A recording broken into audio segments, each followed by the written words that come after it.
Step 3 is the heat bed carriage, but step 4 is the y-axis front end, and it feels a bit weird to do one side of the y-axis without doing the other side right away.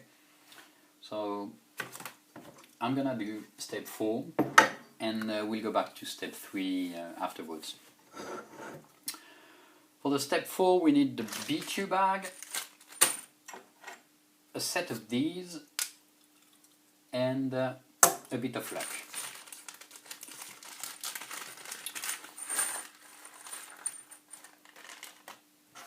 So we're gonna have 2 pulleys.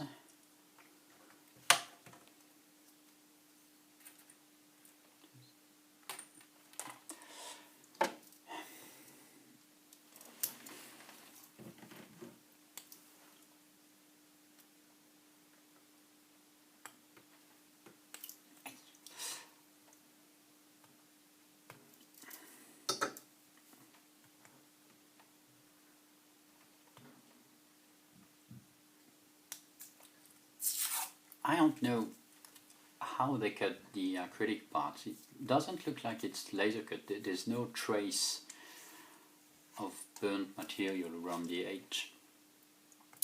But one thing is certain, it's pretty tough to remove the paper.